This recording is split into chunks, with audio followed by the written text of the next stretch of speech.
Thought Media Network. We are a global broadcast network of positive music, media, and entertainment, inspiring humanity's evolution along the journey of enlightenment and creating a world of love, peace, empowerment, and prosperity for all. New Thought Media Network. Positively inspiring.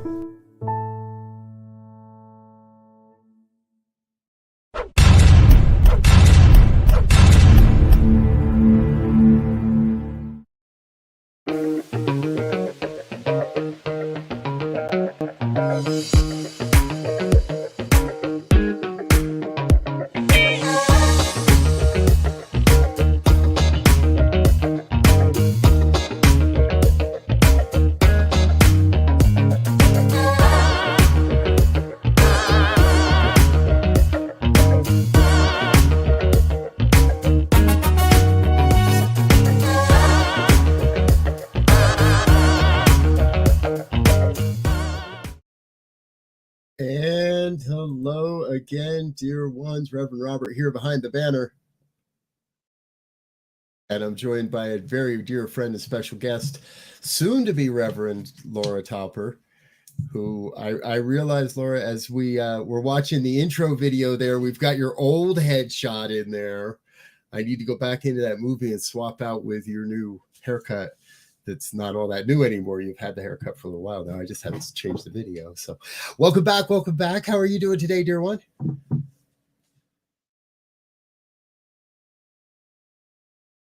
Whoop. I think we lost you're muted. We lost your mic. My mic is on. It's great to be here. Thank you for inviting me today. And missing Rev Z. I know he's normally, so shout out to Rev Z wherever you are. Yes, Rev Z is in Chicago doing some advanced work for an upcoming seminar and was unable to call in during this time frame. So the great Laura Topper is sitting in, and we've been having a great conversation, folks. Now, if you're just joining us, just kind of stumbled into this, New Thought Today happens every Tuesday at 2 p.m. Mountain Time, and the whole idea is to take a look at where the New Thought philosophy is evolving as an active expression of growth and expansion and evolution, and how we can stay in tune with that so we can be in the forefront of serving humanity's evolution. Those words sound familiar, I trust, from our vision, mission, and purpose statements. So, and we've been having a rousing discussion about that all for the last bit here, just Laura and I. However, I'm going to throw her a curveball and start with something completely different, because we're talking about the world stage. You help to really anchor a global perspective in the world, and you just took a long weekend celebrating the Queen, and I would love to give you a chance to share with us just a little bit. How was that, not only from a personal perspective, but from a New Thought perspective? What were you able to see? I know you were sharing some things with me through private channels while it was happening. What did you experience in the Queen's Jubilee this past week? I mean, I think if I take it into perspective and feel into what we've all been experiencing in the last couple of years, and the enormity of the celebration for the Queen, I believe it wasn't only about her being the helm of our country for 70 years and doing the immense body of work that she's actually achieved in so many ways. And also it's that kind of vulnerability of, well, how much longer does the Queen have left? How much longer is the Queen on this plane for? And so this was almost like a real a marking of that, of let's celebrate these 70 years and allow us to feel into, well, what is the future of royalty here in the UK? Do we even need a monarchy? You know, is it still necessary for us to have this kind of established royalty running the country? we're used to it because it's what we have, and it's all we've had here, the way that it works. So it was mixed for me, because I felt the emotion of that, of her maybe not being here, and then wow, there's this newness with with William. Really, I feel Charles is kind of really into, saving the planet, of course, and being here with all of the work that he does. And yet that comes with a lot of story around it. Prince Charles, and Diana, and everything that was involved with that. So I think people look at William and Kate and think, yes, they're doing immense work already globally and for humanity. And it feels really powerful what they're doing. And the messages they have for our planet, really. Yeah. So I loved it. At the end, they had a huge party. They lit up Buckingham Palace as they put a laser show onto it as the rainforest. That for me was like, okay, they've turned this kind of really formal, huge building that we're used to seeing with the guards and horses, and kind of suddenly changed into, this is a building really that's promoting our planet and what we all need to do to wake up even more in terms of being kind to ourselves and to this planet and making good decisions. So it was good. It was a good celebration, I think. Yeah, anyways. Yeah. In the clips that you shared with me, I was able to see that sense of vision casting, of looking into what has been and celebrating and honoring all that we have, that the monarchy has been through, and specifically Queen Elizabeth, and but also being able to start to look forward. And that's really what our conversation earlier today centered around, you and I, is that there is a rich history in this philosophy of New Thought that that harkens back to not only earlier times in American history, but it has kind of gone out across the globe in various ways as well. Share a little bit about that, what you wanted to bring into the conversation today. We'll use that as a jumping off point. So for me, I feel that New Thought has such a deep opportunity as a philosophy for us to really embrace how we're living, how we're actually living, and how we are communing and connecting with each other now as a global family. And I believe that maybe that, the actual title that we give it, New Thought, maybe there's opportunity for even that to change into something else, something different, more people can actually connect with and understand, that would resonate with where we are right now. Yeah. Yeah, that just came in. It's like, let's change the name. Well, and a couple of friends of mine have been playing with the name True Thought. So, folks, if you're watching, chime along, drop in the comments, or if you're watching it another time, feel free to comment along too. They've been looking at, so we live in an evolutionary universe, we live an evolutionary life, and the history of religious science, divine science, Christian science, New Thought, whatever we want to call it, metaphysics, we can trace the evolution. We can see where things changed. We can see where philosophies evolved or were adopted or were in some cases abandoned, and how this philosophy overall has moved. It would be very pompous to say that, well, yeah, it all ends and it all stops right here with us. It doesn't. This is the peak of evolution for this philosophy. So there has to be something beyond this. Is it next thought? Is it true thought? Is it got nothing to do with thought? Is it the day? Yeah. Is it the time for this philosophy to become maybe a bit more heart-centered? All good And questions. I think it's important for us to look at the trend of how religion as a whole is unfolding. You know, in 50 years' time, what are the trends? Where are we moving? What is religion actually doing as an entity in itself? People changing religions more easily now. You know, it's easier to kind of jump over into something else and try something else out, or marry into another religion or another faith, or you know, it's easier to experiment now, I think, than it ever has been.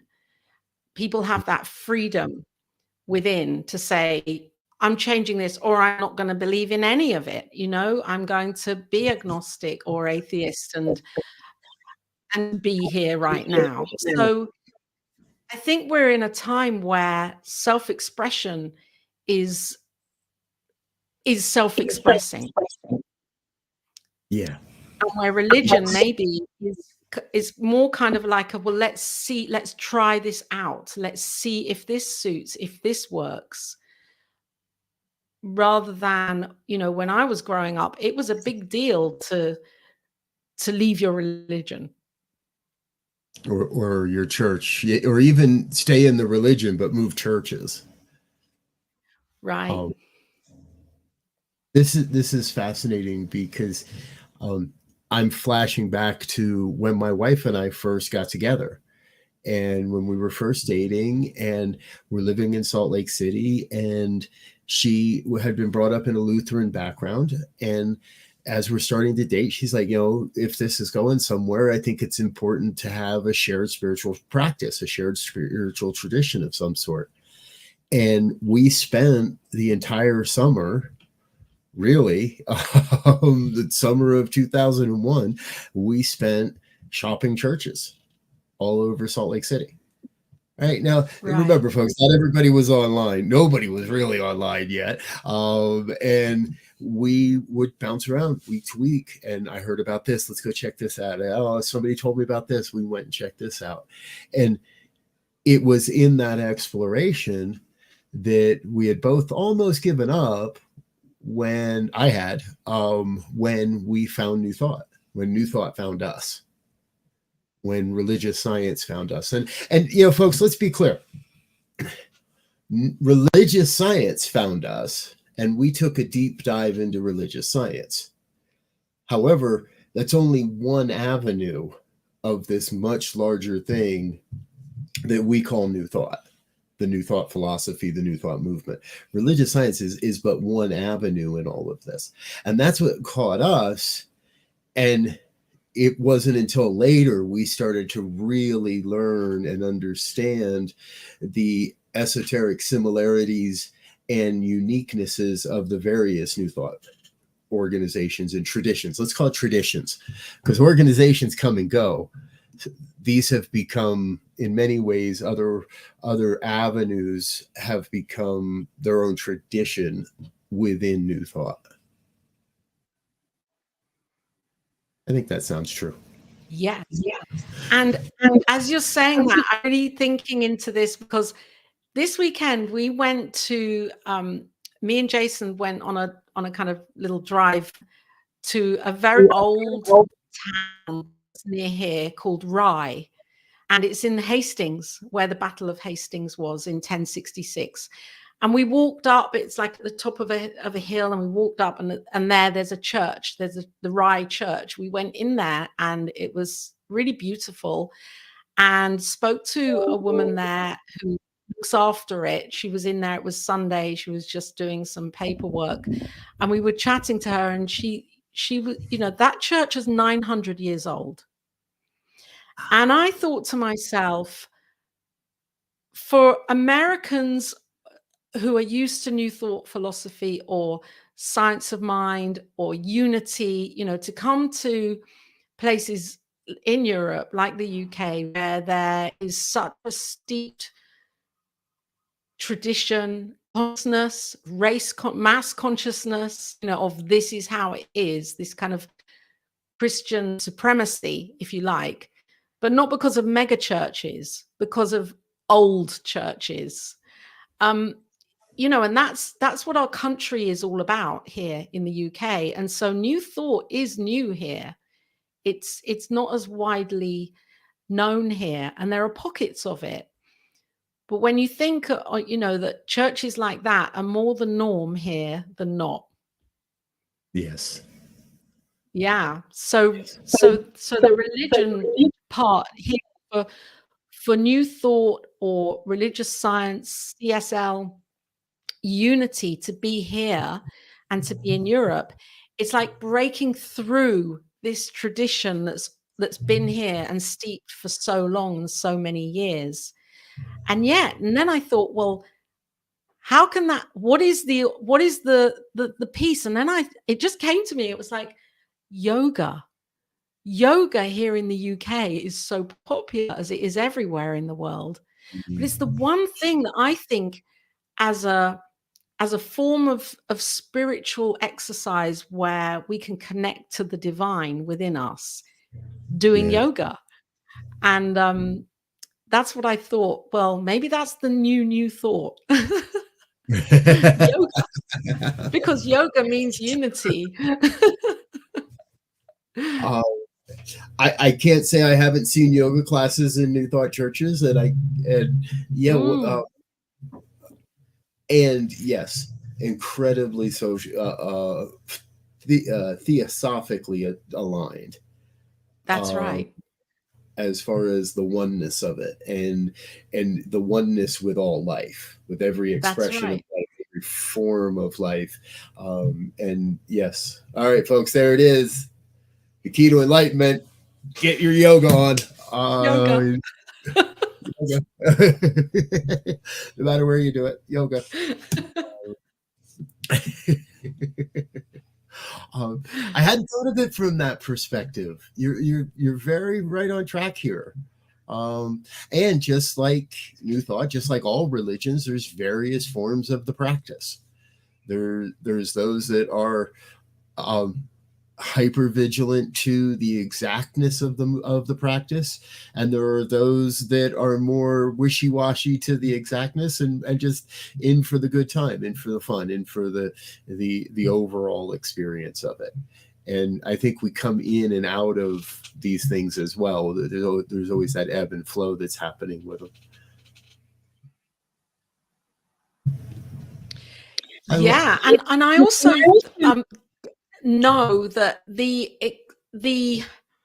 kind of expansion, the heart expansion happening now, really big time. The opening of our heart, the heart chakra, you know, where everybody feels, we're feeling each other in such a profound way, more so than ever, you know. And I think that for me, this is New Thought landing in our hearts, you know, really allowing us to be the feeling nature, which is what consciousness is anyway. We're feeling through our lives rather than having to analyze and think through our lives and do the logical thing.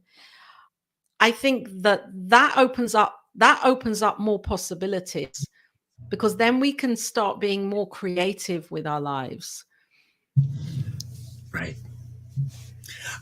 That's been a major theme, I feel, that's been emerging, and not just in the last couple of years or the last few, but probably for the last decade or more, is our ability and willingness to rely on the heart chakra, to rely on our heart intelligence.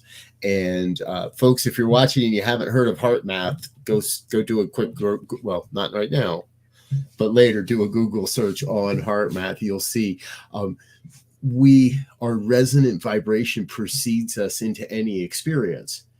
And if that vibration is coming from the heart, is coming from a sense of love and creativity and beneficial presence, then we're met with that.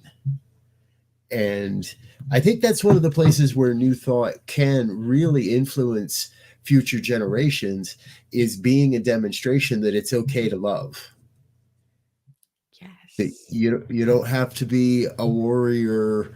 You don't have to be the biggest, baddest tycoon. You don't have to have the most money, because if you can love and love authentically, everything's going to fall in place.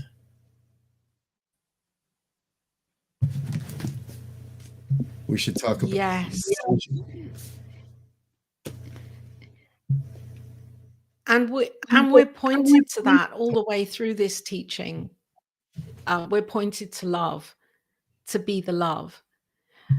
And I believe that now, as we kind of globalize ourselves and we become more adapted to connecting in the way that we are online and, you know, virtually, that those walls are down. We can more open-heartedly express that love to each other and be there for each other in ways that we never could before.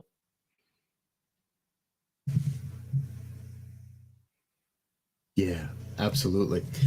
Folks, if you're wondering what you stumbled into, this is New Thought Today on the New Thought Media Network. My special guest today, Laura Topper from the UK, from all the way over on the English side of the planet. And we're going to take a quick break.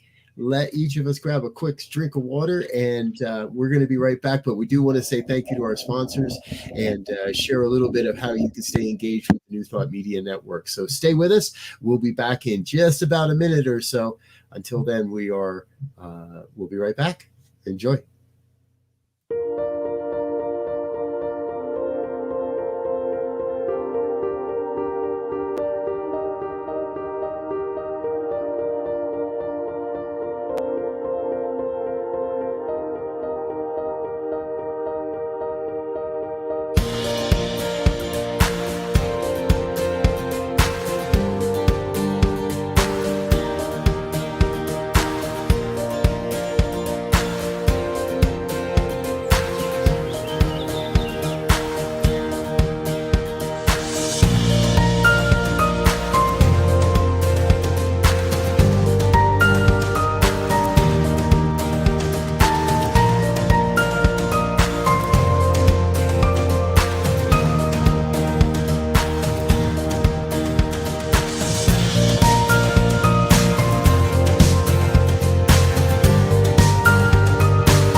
And we're back with New Thought Today on the New Thought Media Network. I'm Rev Brz. My co-host, Reverend Elzia Sekou, is out for the day, and we're having a special guest, our own dear Laura Topper, sitting in for us. I love saying soon to be Rev, because at least when I was in the same space you are right now, I love to have people say, "Oh, this is soon to be Rev Robert." Yeah, that's right. I did. I finished all that stuff. So congratulations on that, by the way. I know you have completed your studies. You completed your capstone exams. You got one more hurdle to go, and that's the easy and the fun one. So congratulations. Folk, keep your eyes out. We're going to have a big, huge party when that day comes, and we can start calling soon to be Reverend Laura. All right, we've been talking. Oh, yes. We've been talking about the future of New Thought and this vision, and I would love to hear, because you serve in a unique capacity as well within the movement, but also within the organization Centers for Spiritual Living. You are the field representative, I think that's the right term, for Region 12, which for anybody that's going, what? basically Laura is glue that keeps all the global practitioners and people connected and informed and organized. And I would love to hear a little bit more about that, because you really get to see some of the unique work that's happening within across the planet outside of this North American centric perspective that I'm in. Oh, yes, I'd love to share.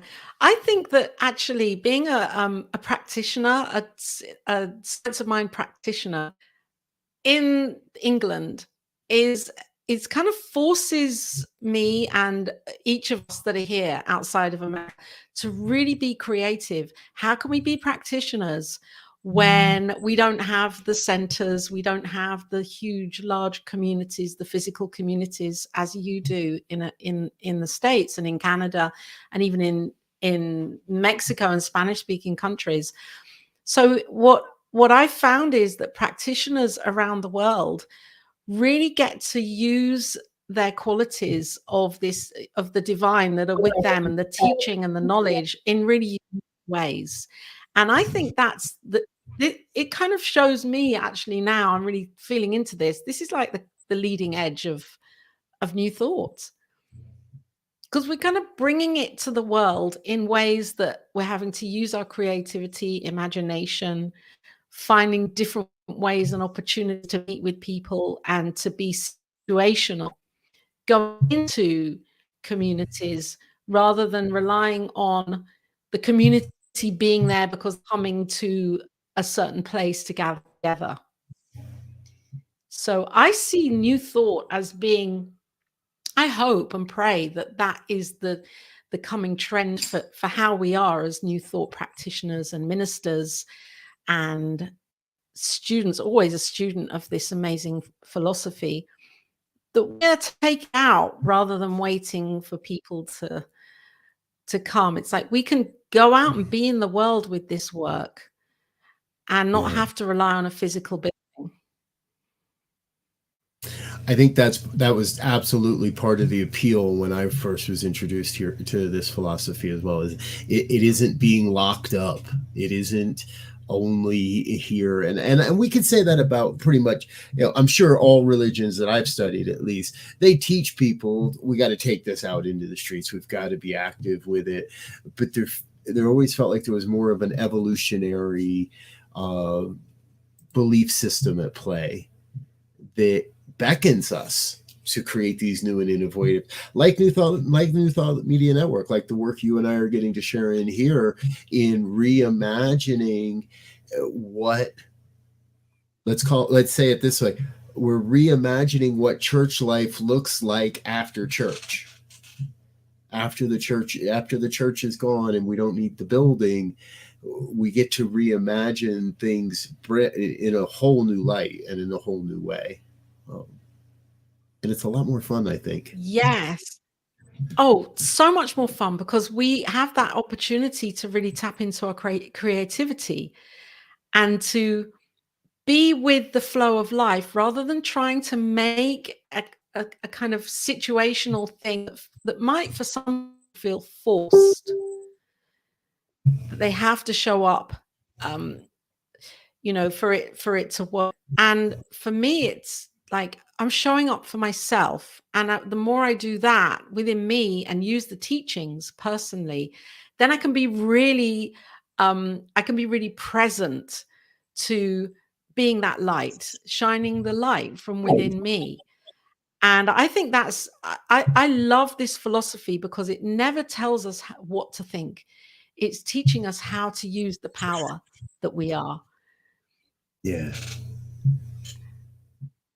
And also, we were talking before about these other ways of being with New Thought, Unity, Center for Spiritual Living, Jewish Science, Seishoni, there we go, the Japanese strand of New Thought that Fenwick Holmes discovered and worked with a Japanese New Thought teacher to create this amazing philosophy in Japan. So I think it's in more places than we think it is. and it's becoming more and more popular. Well, and again, as we spoke beforehand, you were the person that brought into the conversation what these things represent is a demonstration of the belief in oneness. And Yes. as quote new thought was rising up in America, it was simultaneously rising up in Japan. And I'm sure if we look hard enough, we can find and wherever Jewish new thought rises up, wherever all these various expressions of it rise up, that's another demonstration. It's all part of this one thing. It's all part of the one thing we call life. And whether it was influenced by a Holmes or not, it's the revelation of truth. It's the revelation of oneness that we're living in these days. And the interesting part for me about this is if we go to the Science of Mind archives and look at the mind map that Reverend David Alexander created, and we look back at the history of the many different teachers and wisdom teachers, philosophers, theologians, psychologists, all of the people that really played a part in being a part of this wonderful melting pot of what we call new thought, and how now in 2022, with so many things happening and our paradigm shifting and breaking open, really, there's a breaking open happening here, where metaphysically we're being kind of forced in a way. I mean, it's not forced, but we're being shown that one is really the way, and that we are joining more heart to heart, mind to mind with others much more easily. And I think this is happening in business as well. There is really new way of leading with conscious leadership, where organizations are becoming mindful, and mindfulness practice is so big and huge, and mental health, and it's like all of this is a part of new thought arising now as we experience the breaking through into the new for peace. For peace. That was just my rambling thought process there. Well, and you gave me a great idea. You gave me a fabulous idea, actually. Did I? Yeah, let's show great. around the mind map. So folks, you should be able to see on the screen at this point. This is on the Science of Mind archive site. I've left a link in the comments for you. You can check it out, and you'll see we can click through. And if we look at New Thought's origins, we see ancient wisdom traditions, mind cure movement, progressive Christianity, and transcendentalism. So we can click into any one of these, and we can start to trace where transcendentalism through Ralph Waldo Emerson influenced all these people, and all the places where we've been able to see his influence in various writings and in various teachings. And here's Ernest Holmes, and we can see how even Ernest influenced various aspects and was influenced by. So everything above the line are things that he was influenced by, Troward, Emerson. Everything below the line are places where he is a direct influence to various philosophies and various organizations. And I love playing with this thing. Now be careful, folks. This can get kind of crazy because we drop in and we find Agape International. And there's our friend Deborah Johnson and Inner Light Ministries. This goes on and on and on in how we can explore the origins, the roots, the histories. I don't even know how to get back now to where we started. There's the Association for Global New Thought. And the beauty of all this is, and the reason we share this kind of stuff is, We get It's it. amazing. It's amazing the depth of the history that got us to where we are. And what we love to look at as well is, okay, who's going to be the next name on that mind map? What organization? Where does New Thought Media Network, where would we fit in there? Where would other emerging forms of New Thought ministry that are right now being envisioned, that are already operating on the planet, how do we consciously serve this evolutionary impulse? I don't expect anybody to have the direct answer to that. That's a really, really big question. And I think it's something that we're each being called to on a daily basis. How do I serve? How are my actions, my decisions today impacting generations forward? And in 100 years, will our organization be a part of that mind map as well? I think it's important to keep those things in mind as we move forward.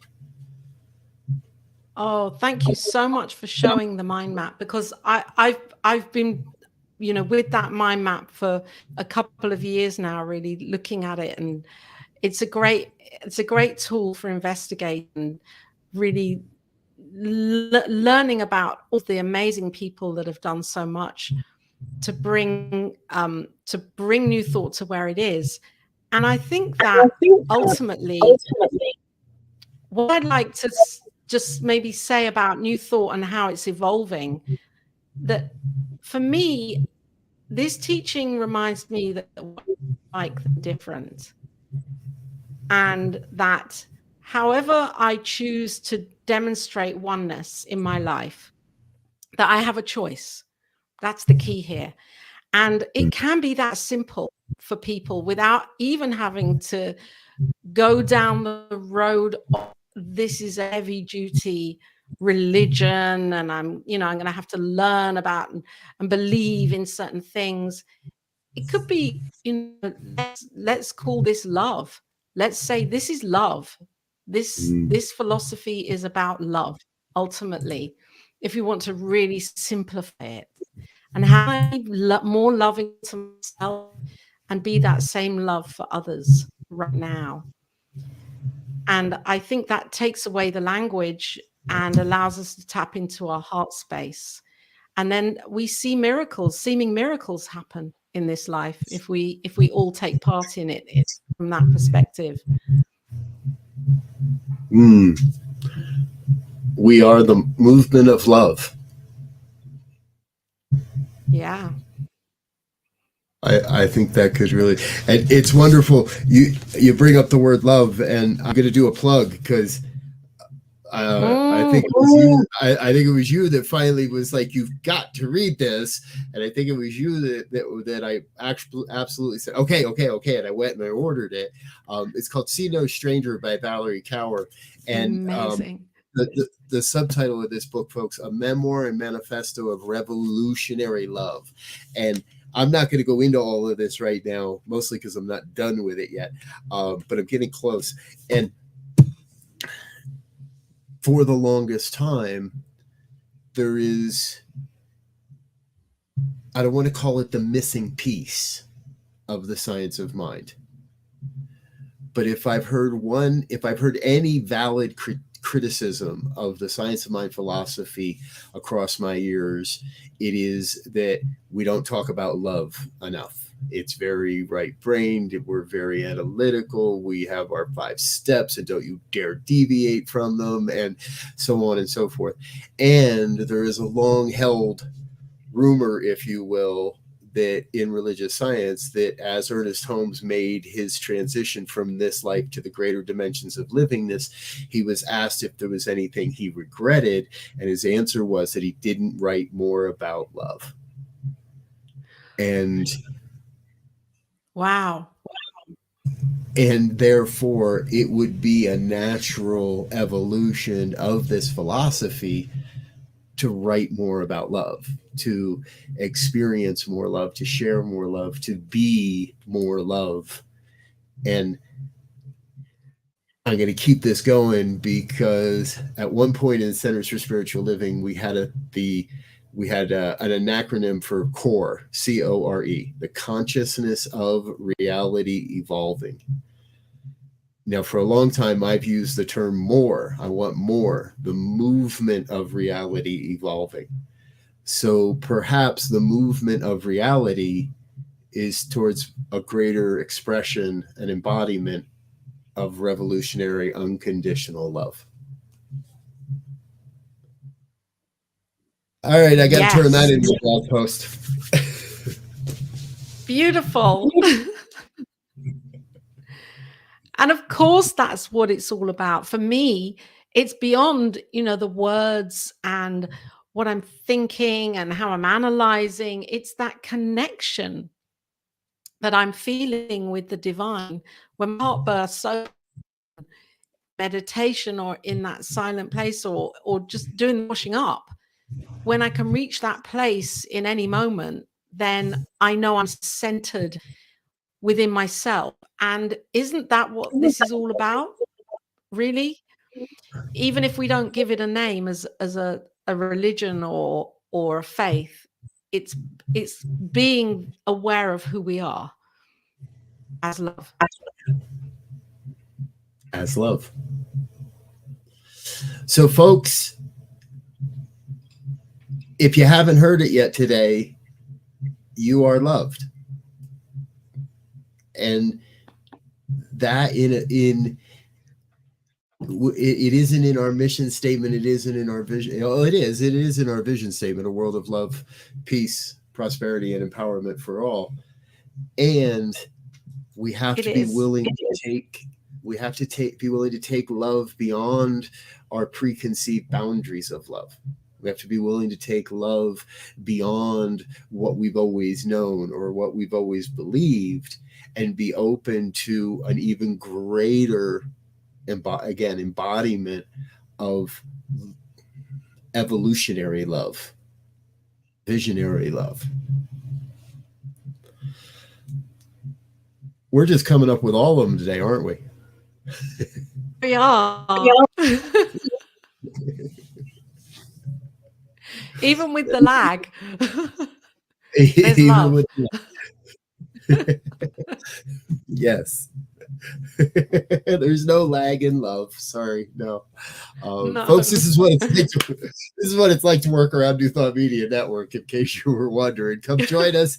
Come hang out, come be part of the fun.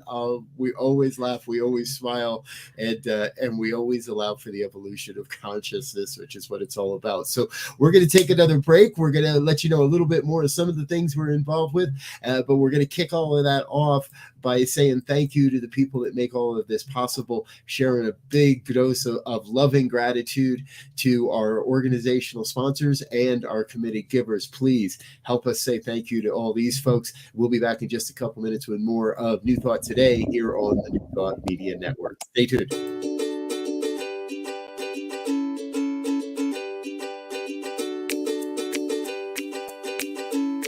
Thank you, Center for Spiritual Living Denver, for your continued support.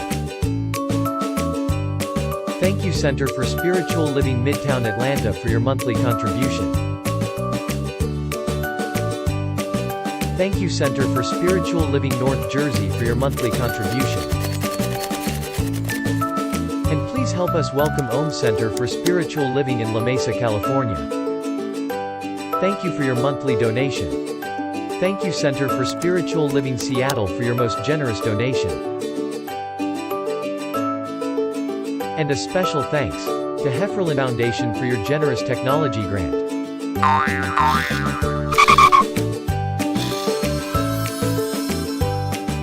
And Suze Ajit, thank you for your very generous donation. And a super special thank you to Dr. Tracy Brown, RScP. Thanks for being a super donor. And a big shout out to all our committed donors.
Yes, thank you to all of our sponsors, everyone that makes this network possible. And I trust you caught it in there, folks. New Thought Media Network is a premier sponsor for the Celebrating Our Soul conference happening at Unity Village in August. Later this summer, our own Reverend Elzia is one of the presenters. And look at that cast of characters and that lineup of people. And all of those folks are committed to staying the entire week at the conference. So if you sign up for that, you get a chance to hang out, share some meals, and enjoy some incredible spiritual experiences, I am sure. All right, this is New Thought Today. We're back with our special guest host, soon to be, I almost said it without the soon to be, our soon to be Reverend Laura Topper.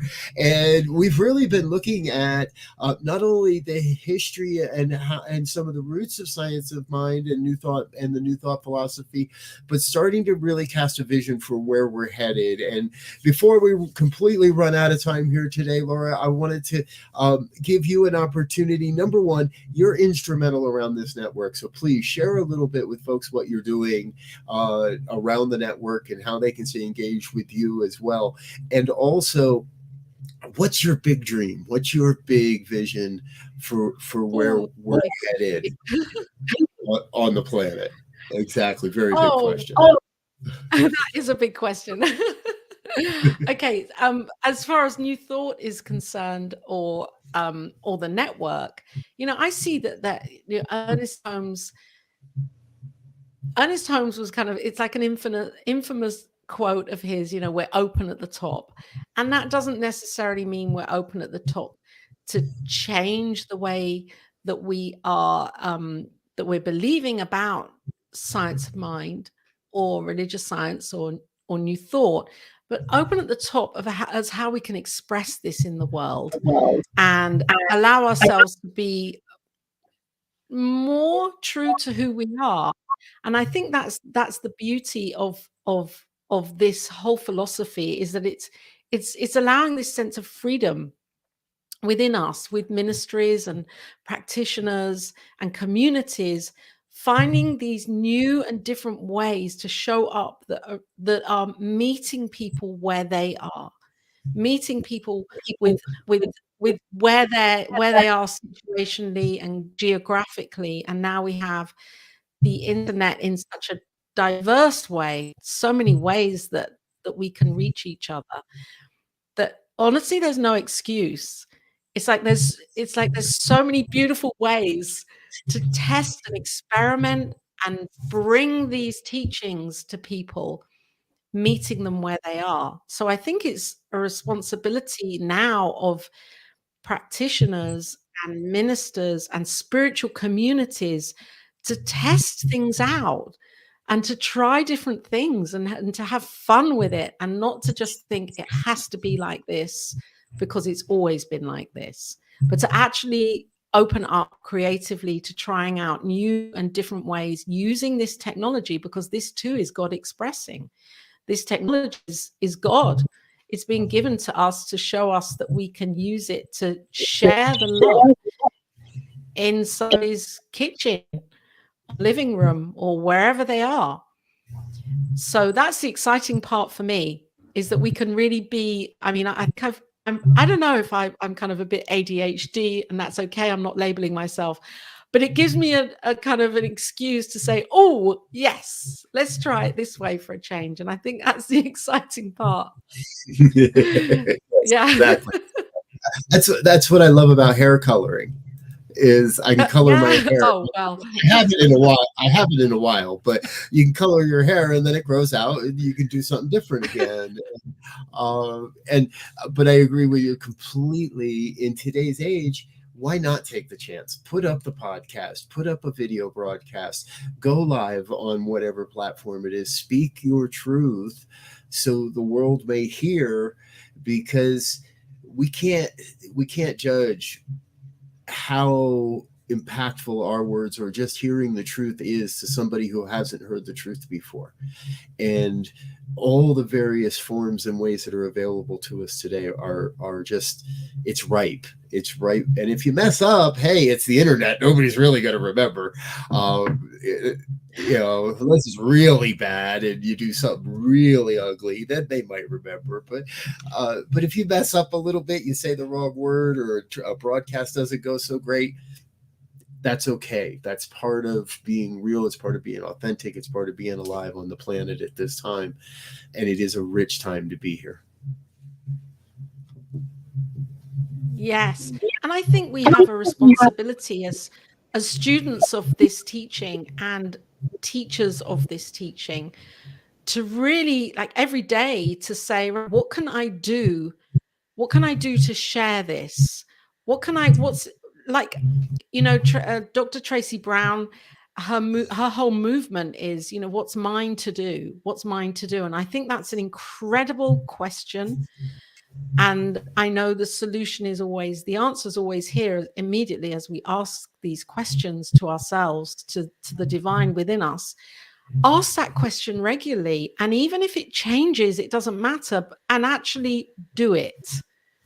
Actually do it. Because it's very easy to sit and wait and say, oh, I'll do it next week. I think we're being called to really show up and do it, be present, and be the one that makes that difference by saying, yes, these teachings can grow and expand and show up in a different way, because we never know who is going to be on the receiving end of that as and when they need it. And we all resonate with different teachers and different people at different times. Yes. I'm moved to remember that, folks, if you have any question about how you might influence the world, go back to that mind map we shared with you, because you start clicking around in there and real quickly you start to see how people you've never heard of, people that we don't remember in our history books, people whose philosophy is not being taught currently, in some way, shape, or form influenced where we are today. Not one of us is living in a silo. Not one of us is operating in a vacuum. Everything we do, every thought we have, every word we speak is, number one, vital, but number two, influences the future of where humanity is headed and where not only our lives, but the lives of everyone we're touching are going. So it's fun and it's a big responsibility when we remember some of these things. I've long said, once you understand this philosophy, you can pretend not to know it, but you can never go back to the ignorance of before this. You will always know that you are creating the conditions and the experiences of your life, and that you have the power to free yourself from any suffering, any sense of division or separation. And we get to live this every day. That's the cool part. Yes.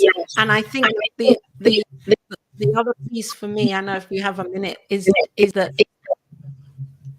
New Thought doesn't ask anybody to change or let go of their God, or how you might perceive God to be, or the faith or the religion that you may believe in. New Thought doesn't ask that of anybody. New Thought is another way of being in the world where we can put love and oneness at the top of our list. That's what I believe. Boom! And there we are. Boom! Exclamation point, exclamation point, exclamation point. We don't need to say anything more. We're out of here, folks. Thanks for being with us. I'm Rev Robert Brzezinski. This is the soon-to-be Reverend Laura Topper. This has been New Thought today on New Thought Media Network. Normally we do a final thought segment on these programs, but no, not today. She just did it. There it was. If you missed it, wait for the replay and go back and catch the last minute of this. Well, catch the whole thing if you missed it. But Laura, thank you, dear, so much for being with us. It's always a great time to to create and explore and philosophize and just get into this amazing philosophy. Today was no different. I know you'll be back, so we'll hope to see you again real soon. Thank you. It's been great being here. And everyone out there watching, thank you. Until we meet again, we wish you peace and richest blessings. Bye now.